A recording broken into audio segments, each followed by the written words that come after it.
Ricardo Uribe presenta Despertando los Sentidos, estilo de vida, gastronomía, viajes, vinos y mucho más. Un programa que nos muestra el arte del buen vivir de una manera práctica y sencilla. Esto es Despertando los Sentidos.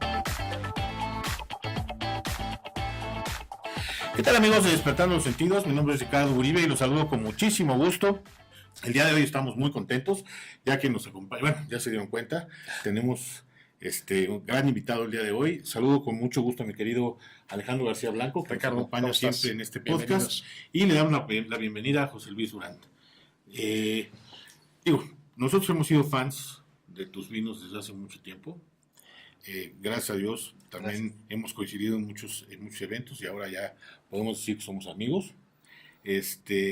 Y bueno, pues la idea era que invitarte para que compartieras con la gente de Despertando los Sentidos un poquito de lo que es el proyecto de Durán Viticultura y habláramos también de lo que son tus las nuevas añadas de tus vinos. En fin, un esquema generalizado de lo que haces. Y pues te doy la bienvenida y te agradezco mucho que hayas aceptado venir con nosotros. Claro que sí. Muchas gracias. Hola, Alejandro, Ricardo. Gracias por invitarme. José Luis, platícanos ahora de tu bodega. Sí. ¿Y de dónde no nacen me hagas tus preguntas vinos? tan amplias porque yo soy como Dory, se me olvida. Focus. Vamos una por una. Sale.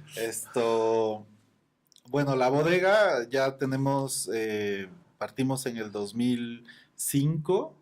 Estamos casi 13 años ya. Uh-huh. Es nuestra 13ª añada de Ícaro, de hecho. Bueno, nuestra bodega, digamos, está base a 5 puntos, creo yo, que son como los más importantes. Okay.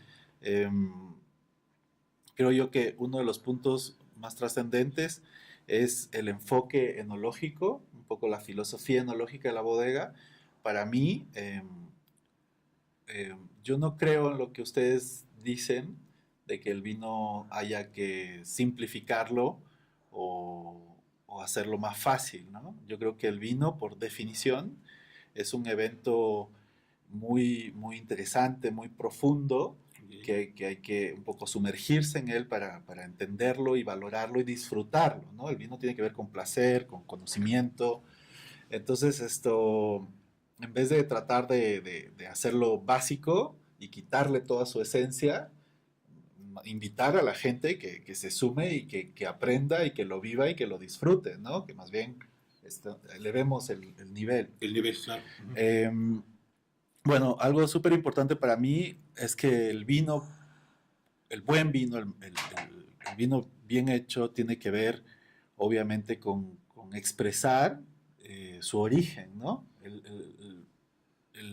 El origen no solo en términos de suelo, de lugar, sino también en términos cronológicos, en términos edafológicos y también en términos emotivos, porque algo muy relevante es que el hombre es parte de la viña, ¿no? Hemos vivido siempre un poco separando a la naturaleza del hombre, siendo espectadores de la naturaleza, pero la gracia del vino es que te vuelve a ser parte de la naturaleza. El vino no existe, la viña por definición es un evento humano, ¿no? Uh-huh. ¿No? La visión de belleza del hombre tiene que ver con el orden, con la simetría, y la naturaleza siempre tiende a la entropía, ¿no? Al desorden.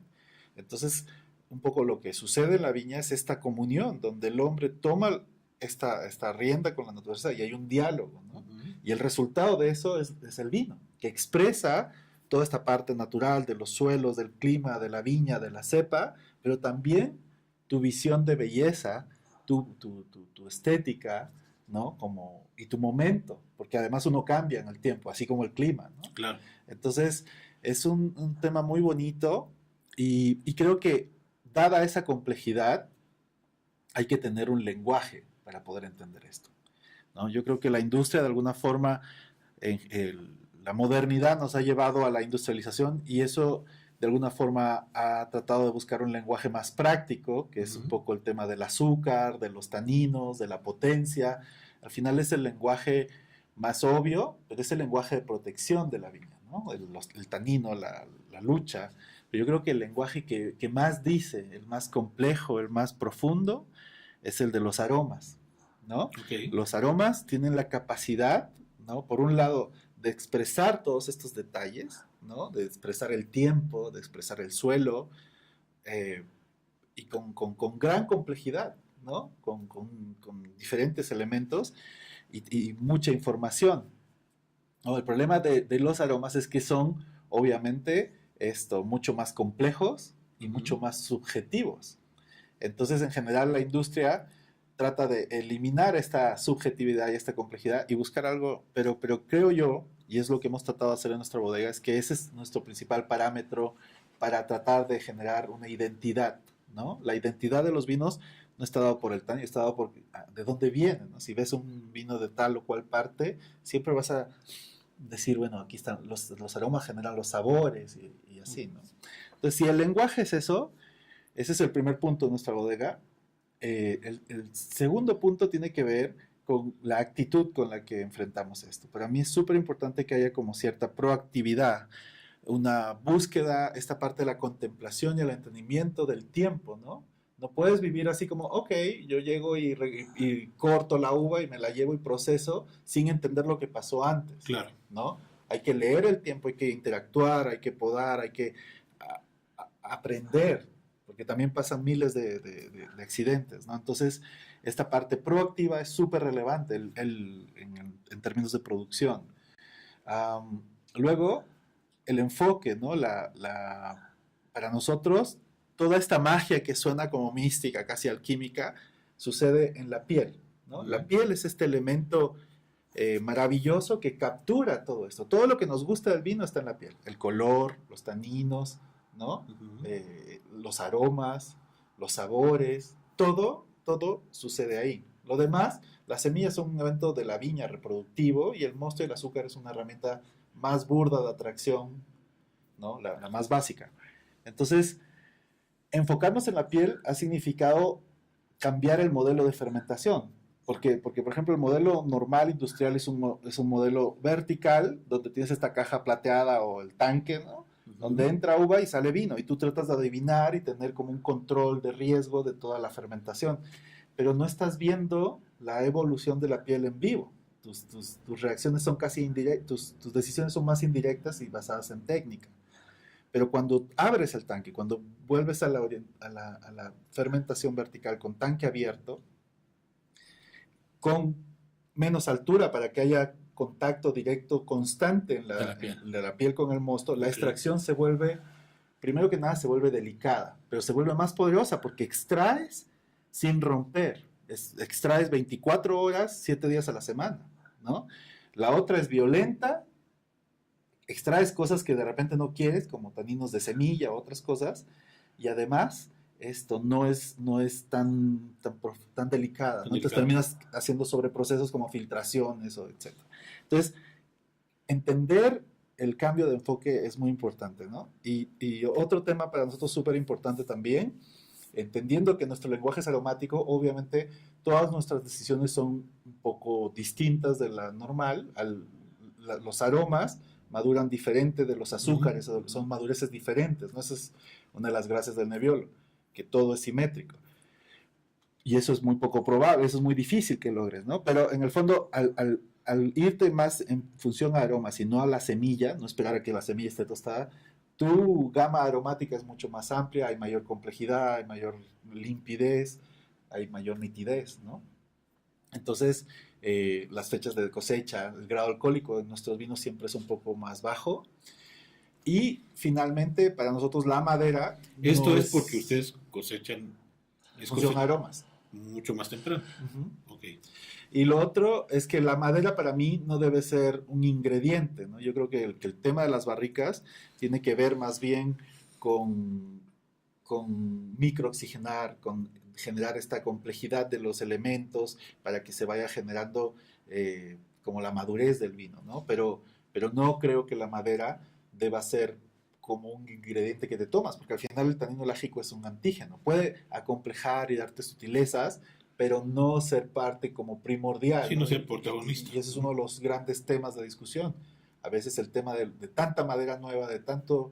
Nosotros en nuestro caso, y además en nuestro caso particular por la sal, estamos enfocados 100% en madera francesa para no tener tanta extracción de madera. Entonces que la madera, para mí, y en nuestra un bodega... contenedor finalmente, nada más. Ajá, que nos permite madurar, microoxigenar. A diferencia de una vasija o un tanque, el tema importante en la barrica es que generas una microoxigenación que permite un poco eliminar los aromas sucios, ¿no? Los aromas reductivos de la fermentación. Es un poco cuando el niño nace y lo limpias. Sí. El oxígeno en la enología es como el cincel en la escultura. Para eso prefieres la barrica francesa. En el caso de por qué nosotros francesas, por la porosidad. La barrica americana es más barata, pero tiene mayor poro y la cantidad de tanino de madera que entra al vino es demasiada para mi gusto y hace que la sal sea más nítida, más perceptible, digamos, ¿no?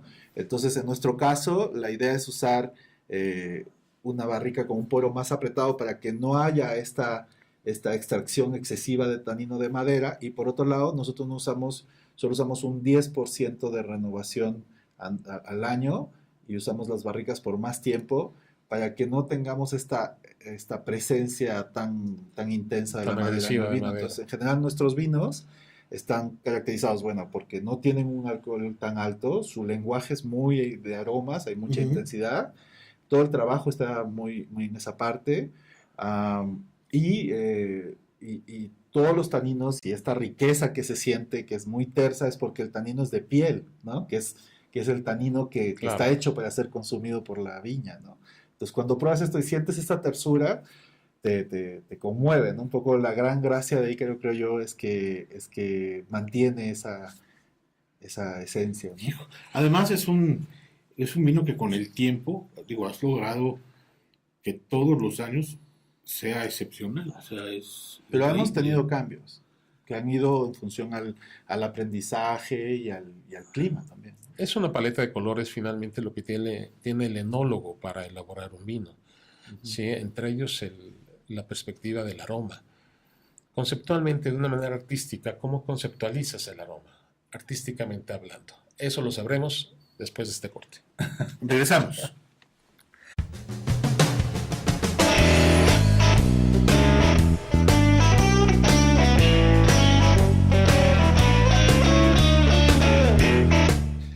¿Qué tal, amigos? Estamos de regreso. Les recuerdo que este programa se realiza en las instalaciones de Reprogramando TV, que están aquí en Mariano Escobedo 396, y están disponibles por si alguien está interesado en hacer pues, un podcast, un noticiero, algún trabajo, cualquier pequeña producción. Aquí abajo les vamos a dejar todos los datos por si necesitan más información, con mucho gusto se las haremos llegar. También les comento que parte de lo que nosotros hacemos a través de pues todo lo que es publicidad y patrocinios, así como de la renta de este lugar, se va a diferentes causas. Así es que no solo estamos tratando de compartir lo que es el mundo del vino y la gastronomía, sino que también estamos ayudando. Así es que ayúdenos a hacer cada vez una comunidad más grande. Si les gusta, denle like y suscríbanse a nuestro canal de YouTube, compartan y ayúdenos un poquito con todo esto que estamos haciendo acá. Retomando el tema, decías una pregunta muy interesante. Del arte, la expresión artísticamente hablando del aroma del vino. Bueno, para mí, un poco pensando en esta parte aromática, creo que hay como una escultura aromática, ¿no? Que tiene cumbres, que tiene valles, ¿no? Y que uno pues tiene que pulir. Cuando hablas de aromas, yo creo que también hay otras 5 cosas que hay que decir, porque a veces uno tiende a pensar que los aromas son solo binarios, ¿no? Que existen o que no existen, ¿no? En general, el aroma siempre ha sido algo muy poco estudiado por su misma subjetividad, ¿no? Pero en el caso aromático, por ejemplo, creo que hay cualidades que tenemos que analizar. Uno de los temas es la limpieza del aroma, ¿no? O sea, no es lo mismo un vino que huele, que tiene ciertos aromas como de la uva, pero de repente tienes un olor a huevo podrido o a sudor o a cuero. Esos aromas son sucios que te contaminan y te hacen que toda la percepción. Entonces, la limpieza en los aromas es importante, ¿no? Otro tema es la intensidad aromática, ¿no? Hay un vino que por muy lindo sea, si no tiene intensidad y que casi que es como, o a veces cuando enfrían demasiado el vino que le bajan un poco porque el alcohol ya no fluye. Se ¿no? inhiben los aromas. Entonces la intensidad es importante, la limpieza. Pues luego hablamos también de la nitidez, ¿no? Un poco la conexión que uno genera con el vino es porque el vino va con su lenguaje aromático, no pasa por la lógica, ¿no? Pasa directamente al subconsciente, a tu memoria emotiva. Y eso es lo mágico del vino, ¿no? Porque el vino es capaz de evocarte un momento de tu vida, Sí, claro, un lugar, un espacio. Es una máquina del que esto tiempo, huele al viaje de del bodas tiempo. en Burdeos, o sea, ¿no? Sí. Y entonces, ¿pero por qué pasa eso? Porque tú no lo estás analizando, ¿no? Ahora, el problema cuando viene la boca es que comienzas a hacer equilibrios y balances, ¿no? Oh, la acidez, el tanino, el azúcar, no, pero el aroma no. El aroma es, pum, directo a tu memoria. Y es ahí cuando el vino se vuelve tu vino, ¿no? Porque se vuelve tu llave en el tiempo, a tu memoria, ¿no? Entonces ese vino que por un lado expresa el lugar, también para ti se vuelve...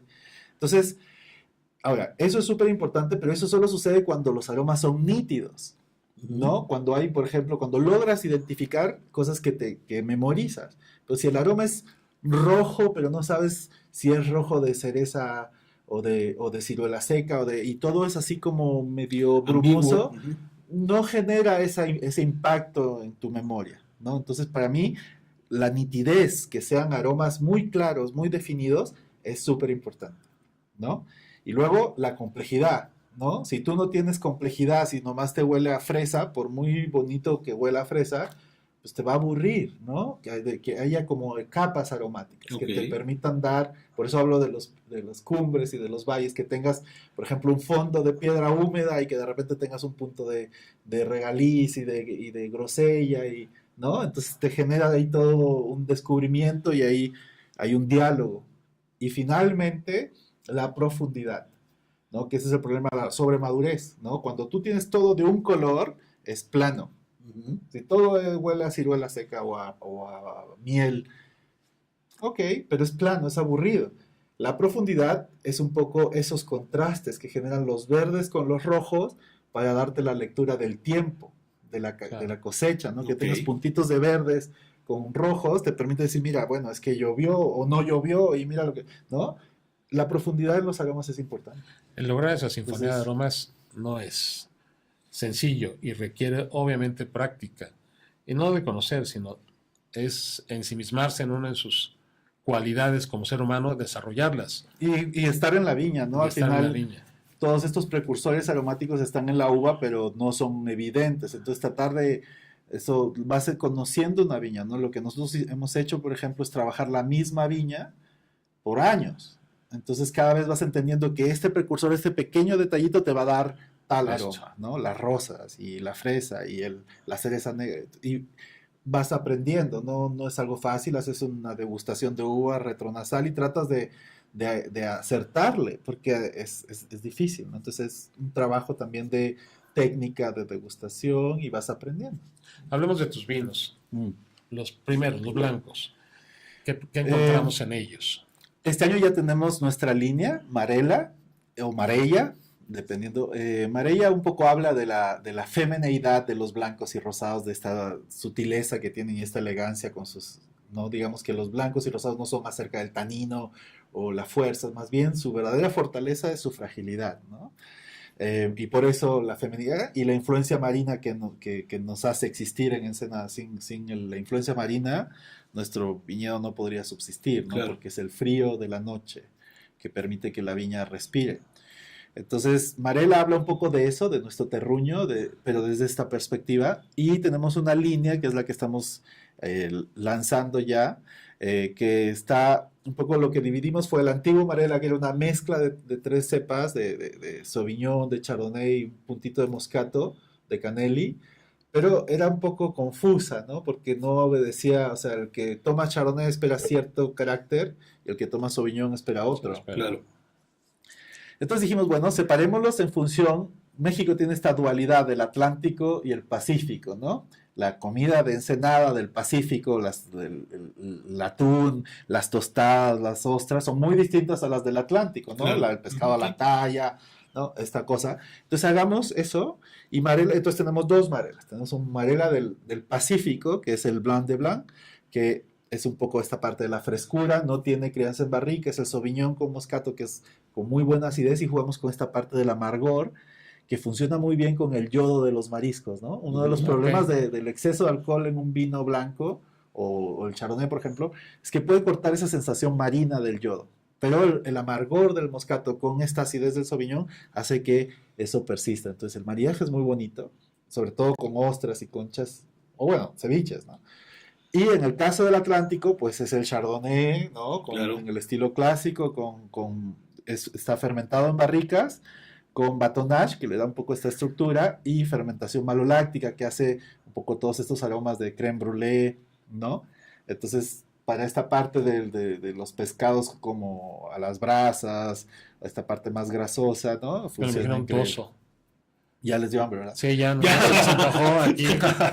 Puro bla, bla, bla. Bueno. Y el rosado, el rosado al final hemos cambiado hacia creo que ya pasamos, teníamos antes a Cocó, que era casi un claret, un rosado mucho más intenso, que iba un poco en esta idea de mostrar la belleza, pero también la estructura, y íbamos mucho en contra de esta idea del white de Zinfandel, ¿no? Que Claro. era como dulce y obvio. Sí. Y ahorita, bueno, pasaron ya casi 11 años y la viña se nos murió.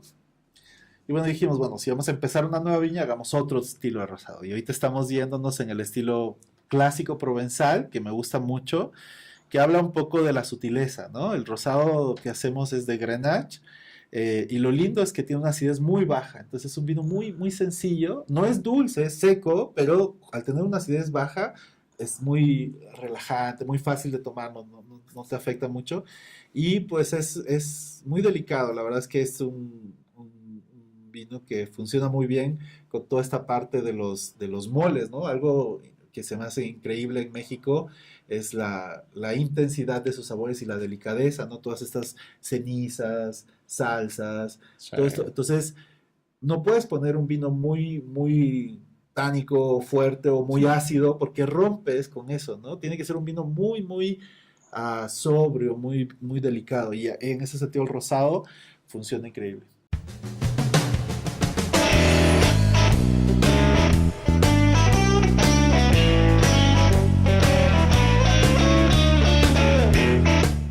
Bueno, amigos, pues ya estamos aquí de regreso, increíble. Ya nada más escucho hablar a José Luis de los vinos y cómo los Ya está platica. todo.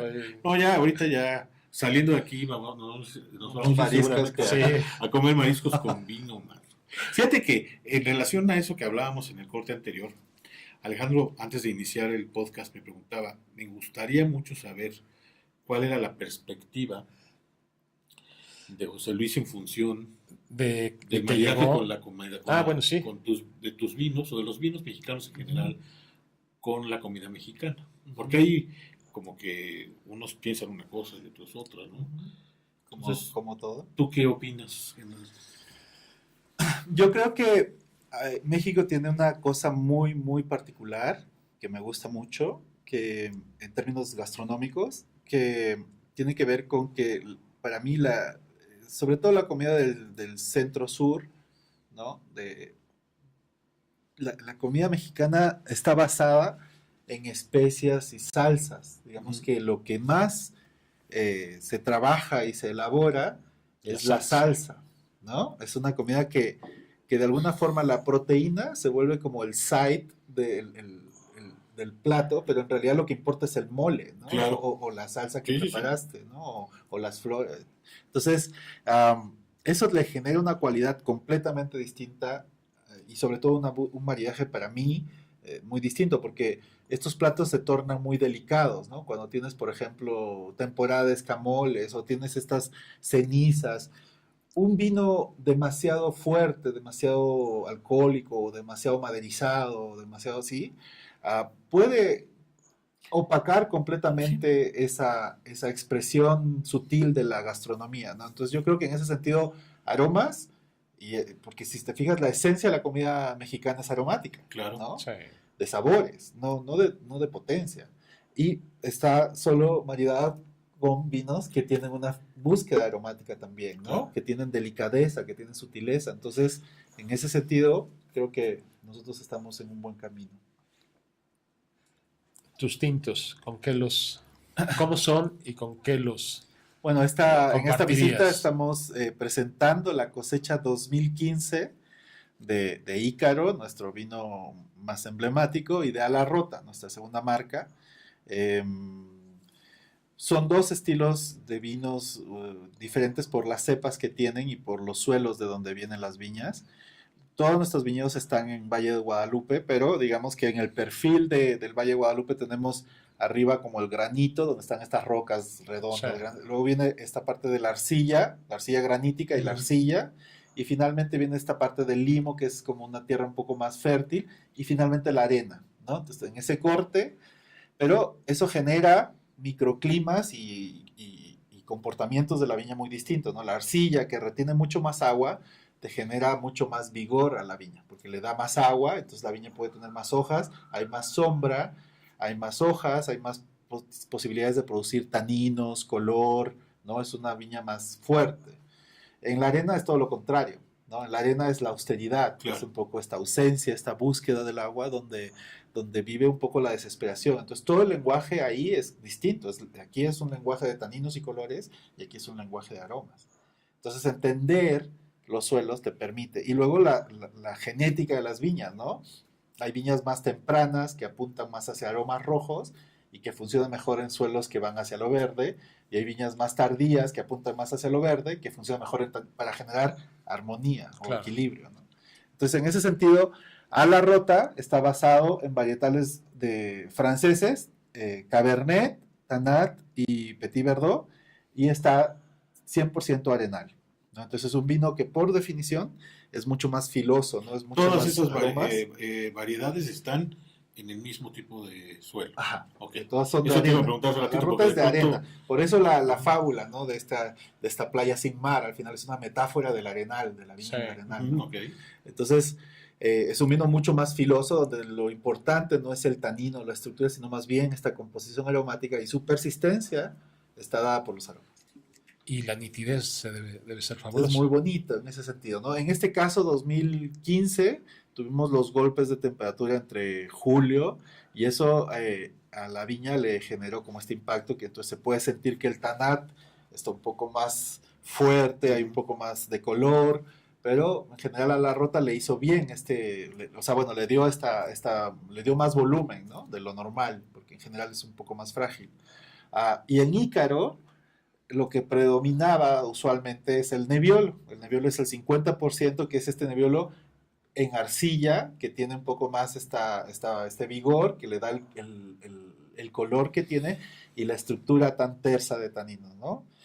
Y está mezclado con un poco, la idea de A La Rota es contar la historia de este arenal, pero Ícaro es un poco más ambicioso y trata de contar casi la historia del lugar, ¿no? De las Claro. arcillas y las arenas, ¿no? De su perfil. Entonces el Nebbiolo está en la arcilla y el Cabernet y el Petit Syrah está en la arena. Y es una composición. Ahora, lo que pasó este año es que los golpes de temperatura, la verdad, nos afectaron mucho en el Nebbiolo y perdimos casi el 70% de la producción. Wow. Fue muy duro, pero yo no quise, bueno, lanzarme a comprar uvas que no conozco, que no he trabajado. Entonces mantuvimos las viñas y la mezcla es un poco lo que el clima y la viña nos permitió. Entonces en este año el que de alguna forma saca un poco la cara es el Cabernet, que es en este año en particular es un 47% y el Nebbiolo que antes era el 40 y tantos, ahora es solo un 22%. Pero eso nos ha dado un vino con una percepción que ahorita que lo hemos estado presentando, algunos dicen es el mejor Ícaro porque es el más elegante, el más como sobrio. Y otros dicen, no, este es el más flaco de todos, ¿no? Entonces, bueno, ahí depende de... Pues es que finalmente es una expresión de su momento. Claro, Sí, es claro, que sí, al realmente final es lo la complicado. cosecha, ¿no? Si de por sí hacer vinos es complicado, esta parte del clima le añade una... Y mira, Sí, y conociendo, pero es ya bonito. entiendes el aroma y de dónde viene y todo. Claro, porque es un los vino aromas que evolucionan. realmente se puede leer. Está interesante por esa parte.